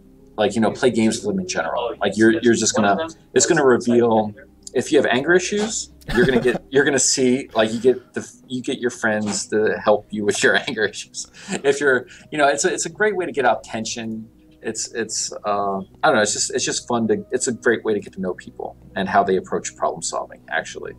The other thing though is it's great for research. Like board games are, you know, they take a lot of ideas that are in digital games and they make them a little bit simpler or a little bit more concrete, and the relationship between the decisions that you make in a board game becomes a little bit more concrete because of that. And like good digital games should also have those concrete relationships, so it's not so abstract.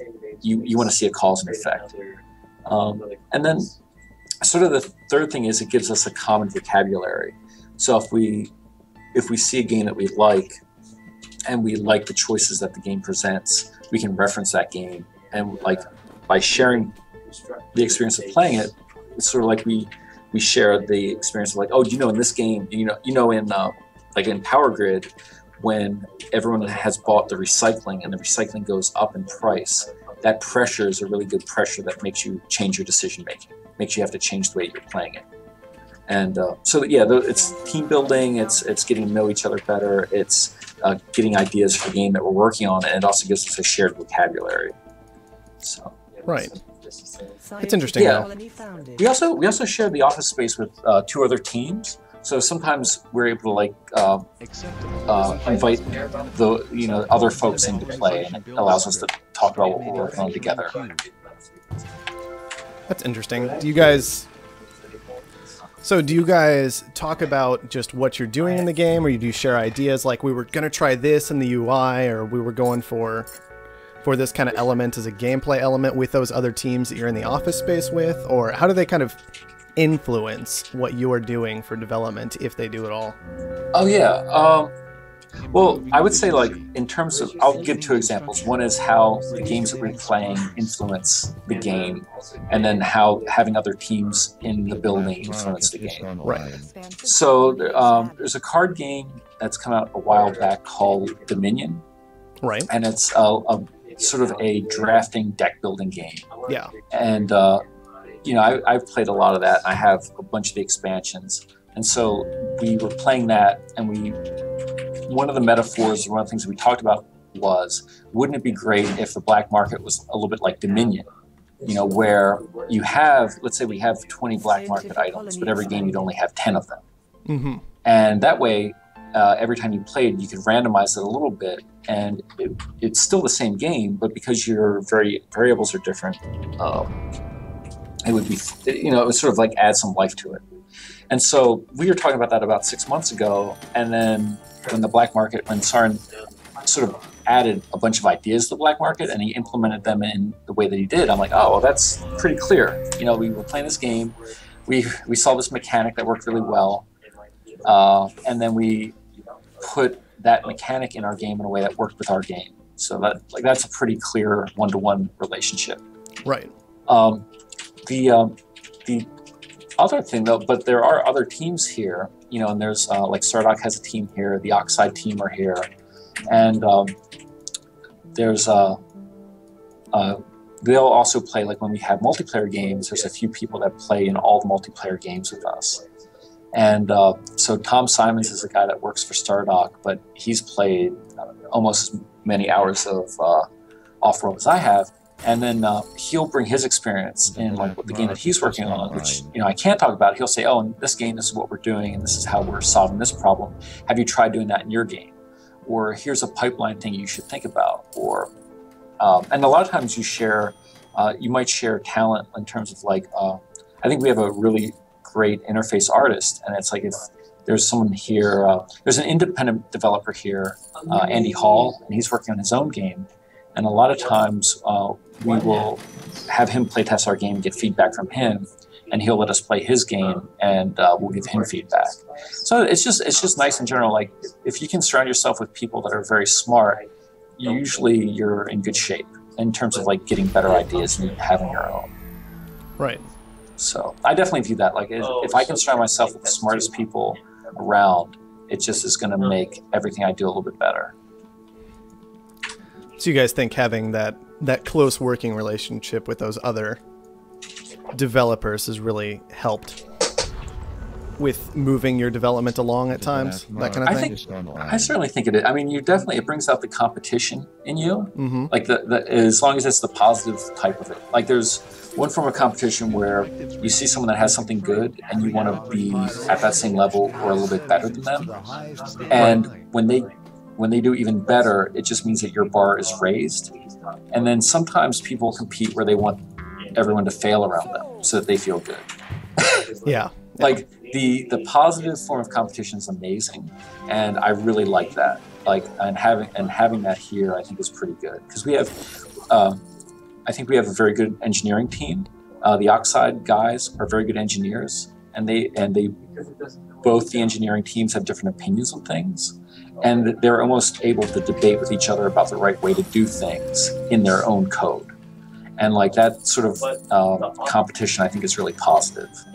And the same's true for art. Like we have, we have a little bit of we're trying to do a little bit of an illustrated game board look.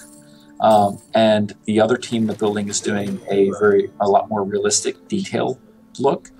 And it's not that you don't have to believe that one is better, but like one is better for our game, one is better for their game. And by being able to contrast against each other, it like gets the best work out of us in general. Yeah. So I sort of felt like, I like that in general. Like when I was at Firaxis, there were two games being developed at the same time, and one was Civ 5 and one was XCOM. And they both looked pretty different from each other. But like I felt like there's a lot of elements of that competition between those two different teams that brought out the best in each other's work. Gotcha. So that's sort of like what my experience was, and I just sort of feel like as much as we can have of that positive competition internally, it's really great. Scientific colony expanded. Pirates. I hate Gotcha. those filthy bandits. New directives received. So I'm trying to think as I'm trying to upgrade my robotic colony and work my way through, because I'm committed to playing robotic because so many people struggle with robotics so much. I guess that's another thing I can toss your way is, what do you guys think and how do you handle kind of balancing situations, I guess, in the office if there's this proposal that this thing might be too powerful or this thing isn't really used a whole lot, and how can we change that around to fix things? I've heard some of the heated arguments in there. I don't know if heated's the right word, but you guys get pretty animated sometimes when discussing these things. So how does that all go down in the office, or how are the decisions made to actually reach a change in the game? Well, there's one rule of thumb that I will always use, but the first thing is, I will tell you that in a minute. The first thing is, I love the fact that we have heated discussions because it means that everyone really cares a lot. Yeah. And they feel like we can change the game. Like once people don't feel like they can help make something better, they tune out. Mm-hmm. So like the fact that people are a little bit passionate, I think that's great. My rule of thumb is, if I can abuse Sauron with something that I think is broken, he will change it. So I always tell people, I'm like, if you hate this thing about the game, play Sauron and destroy his face with it. And then when you walk into the room, be like, hey Sauron, remember when I told you I thought that was broken? That's what I was talking about. Yeah. Because if you don't melt his face with the problem that you're seeing, he's much less likely to hear it. The other thing is, sometimes internally now we've been joking that Sauron pays a lot of attention to the community more than he pays to us. Yeah. So sometimes we'll come in and be like, hey Sauron, this thing hasn't been working for a few months. And he's like, oh, I think it's fine. And then he'll read a comment from a Twitch stream, and then he's like, hey, we totally need to change this. I was reading this Twitch stream and someone had a problem with it. And so sometimes I think some of us will disguise ourselves as strangers and post things on Twitch streams to Sauron. So those are the two ways that we will. No, but I think in general, like we do debate things a lot internally. We have different owners of issues. So if there's something wrong with the way that matchmaking is working, or if there's something wrong with the way the interface is showing the information, or if there's something wrong with the art, usually there are people that are responsible for sort of fixing that. But when we have big disagreements, we do tend to, like, if it's anything related with gameplay, it's going to be something that we're going to be hashing out a lot with Soren. And like I say, my focus is to show Soren, not to tell him, because it's better. In general, it's better just to like play the game, show what the problem is in the game. Don't worry about the intellectual debate that you could have. Just, if it's a problem in the game, it'll show up in the game's a problem. And, right.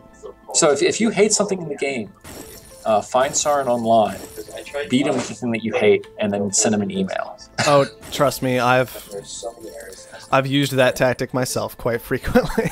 No it doubt. works pretty well. Just, hey Soren, I don't think this is good. Oh yeah, this is how broken that is, by the way. Or you can keep using that building all you want to, but I'm just gonna keep destroying you every time you do. Small things like that. Yeah. Like I described myself to Scott as the scorpion on the back of the I don't know, is it the turtle or the alligator or whatever it is? Like that little story about like the scorpion gets on the back of the frog or whatever for the ride across the river, and the scorpion kills the frog halfway across the river just because it can't help itself. Right. And when I see a problem in a game, I tend to do that. And for better or for worse, if I see something that's broken, I just keep doing the thing that's broken. Well, yeah, of course. It's good because Soren is I think he's naturally a very nice and decent game player, and I am naturally just a horrible game player, and so it balances. The team balance is nice because of that. That's good.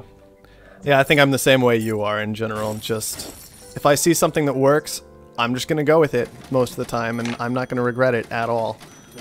I'll just keep doing it over and over and over again. We saw that with the hacker array some while back. Right now, it's kind of like the engineering lab is the thing everybody's kind of leaning on. Yeah. And I'm definitely in that group. Scientific colonies, all kinds of things like that. But that is how they get changed, though, eventually, yeah, right? Someone says that's good, but not for things that are too weak. And I agree with that. Like, I definitely feel like the approach that we take to solving problems in terms of like presenting them is to exploit them in the game. But we are definitely a lot slower in addressing things that are underpowered. Yeah. So, I mean, the way that we address the things that are underpowered are probably, it's pretty funny. Like internally we had a whiteboard up where we were listing who was winning. This is before we had stats. So every time we'd play a multiplayer game, we'd put who won the game. So we were keeping track of who was winning, and we put what faction they were playing. Right. And there was a 2-month period that the only faction that hadn't won was Expansive. Really? And then we started putting down we'll give you $50 if you can win for Expansive. We'll give you $100 if you can win. And people kept threatening to play as Expansive, but they just would only play as we were only playing a scavenger at that moment because of the way the balance was. So Soren finally changed the Expansive, and then he went way far in the other direction. And then we were only playing as the Expansive because I think they had an extra claim for every level that they were at. So, which was a huge. But I guess the idea is when we find something that's weak, we actually have to treat it like it's. We have to treat it as if it's something that's totally broken. And I don't think we always do the best job of that. I think identifying the things that are underpowered in a game are actually probably really hard. Are the hardest things to identify and to fix. Because it's like in art school they'd say art painting teachers would say it's the dark colors, it's the dark areas in your paintings that are the hardest to solve because they are the areas that remain hidden for most people. But they're the parts that you have to have balanced. Those are the things that make turn a good painting into a great painting, and that's probably true for balancing and power. it's actually making everything in the game feel powerful and meaningful that makes a good game great. And that when you have a balanced game but everything feels underwhelming, that's when a game becomes forgotten. Right, for sure. It would be interesting though. I don't know. I guess one way to help along with that would be to challenge the community so that to do something abnormal. I don't know. You guys have already been putting on these tournaments occasionally that are just general 1v1, kind of see where things are at. I don't know. It could be interesting to try and have events to be like, all right, well, everybody's been using this. Or, recently it was scientific. So what can you do if science is banned? What comes to the top next? And then just kind of keep going for that and finally see how people are working with the underpowered device, what they can do with it. And then go from there. I don't know. It'd be interesting. That is one thing you could kind of outsource to the community these days if you can pull it off. Oh, yeah. Well, it's one of those things where one of the problems, and I think probably Sarn's gone too far with this, is that once you say something to a community, you're sort of like tainting the witness already. Mm-hmm. So if Sarn comes out and in a blog says, "Hey, this is what I think about the game, and I'd like you to try it," everyone's going to be trying that thing, considering what Sarn's put forward as his thoughts. Absolutely. And so it's like if you have the contest where you're saying, "Oh, we think this is underpowered, and we'd like you to try this," you're sort of already, I think that's why I wouldn't really approach it initially from this idea of this is underpowered. Look at this. More of this is overpowered. Don't use this. Don't use this. What can you do with what's left? That kind of thing. But it is a difficult thing to do. There's no question. I totally agree that dealing with that underpowered stuff is some of the hardest thing you can do. Some of the hardest things you can do because you don't have any results with it. When something's overpowered and people keep playing it and playing it and playing it and playing it and playing it, you have a lot of examples you can pull from and a lot of information. But when something is underpowered, you have no information because nobody wants to mess with that. Yep. So how far are you in the campaign? I'm about to finish up either my 3rd or 4th mission, one of the two. We're making decent progress throughout it here. Just been plugging away at it most of the time. Cool. It goes reasonably quickly. I'm wondering, are you guys happy with... Do you know of any changes you would like to make to the campaign in a more broad sense at all, I guess is how I should ask the question. Well, I actually don't know. This is one of those areas where I actually don't know. There are two things that I'm thinking that we could do to the campaign. One is taking the idea that Sarn has right now, which is this progressive playthrough of a faction. Mm-hmm. And sort of put a bunch of hurdles early on, have you overcome those hurdles, and then give you some options for your boosts that will change the way that you have to win. And making that experience more interesting or more compelling. Because my experience of playing a lot of the campaign was, I really like the middle of the campaign, but the beginning of the campaign feels a little bit tight, and the end of the campaign feels like I've done that one too many times. Right. And so, like, addressing that issue and like having a reason to have some variety within that core campaign, and making it a little bit more, making the campaign that we have better, but with that concept as the core organizing feature of the campain. What I could consider is making the campaign, having a campaign that's a little bit more narrative based. So, like having a reason to have a series of challenges that you play through, only playing as one of the factions. So, say, I want to pick the scientists. Why are the scientists on Mars? The scientists are on Mars because they want to find out why the first Earth colony failed. And they're there to do some research. And as part of their research of finding out why the colony failed, they want to set up an observatory. They want to set up a deep drilling unit, test the mantle of Mars. They have some things that are very based in their goals of learning more about the planet, but it also encourages them to like found in different areas and to sort of compete with other businesses for property. Like trying to find life on Mars means that they might want to go to the lake bed, and they want to make sure that they claim all the things where life may be found. And so giving them a lot of objectives in a narrative-based game, that's a series of stringed along scenarios. And I think there's a lot that we could do there that would make it, because I feel like if you like the multiplayer game, you're in now, you like the game a lot, and you're willing to compete with other people online and get better at it. If you're not into the multiplayer game and you really like single player games, I don't know if the campaign as is will sort of scratch that itch. Right.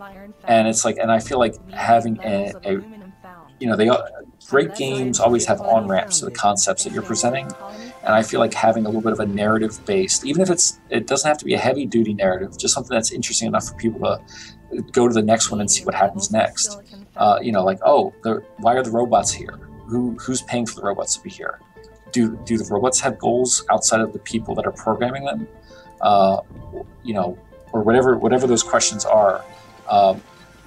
Having something that you chain a series of events to that are interesting, that teach you the game, is a lot of times the only way that people learn how to play multiplayer games to begin with. Right. So, like, I just remember I loved, the first RTS I played was Warcraft 2, and it was a single-player game that got me into it. Yeah. So we're definitely, like, one of the things I've been doing lately has been, like, writing up plans for that. And that needs to be, like, then balancing those, like, that's something that is a little bit more in the thing that I care a lot more about is that narrative on-ramp question. And Sarin definitely cares a lot more about the game structure balance questions. And so I think that it's like trying to figure out how to work in concert to like get the best gameplay environment for a balanced, interesting multiplayer game, and how do we create a single player game that uses those to the advantage. Right. Do you guys butt heads on that occasionally? And just this basic idea, do these concepts get in the way of each other consistently or occasionally? And how do you guys deal with it when that happens, Yeah, I don't, it's honestly, I don't, it's not even an issue of butting heads. Sometimes it's just not a priority. Right. So like I'll spend a lot of time obsessing over something that for Sarin is a shrug. And that's the thing that's funny about it. Like, and it's not a bad thing. It's just a focus thing. So if I came to Sarin and said, Sarin, I think this is what we need to do, and but we need these tools to do it, and we're going to make these interface changes. He's not going to say, well, this is a terrible idea. He's going to say, well, if we need that, sure, but I don't necessarily get that. Like he doesn't necessarily feel as strongly about the single player narrative side.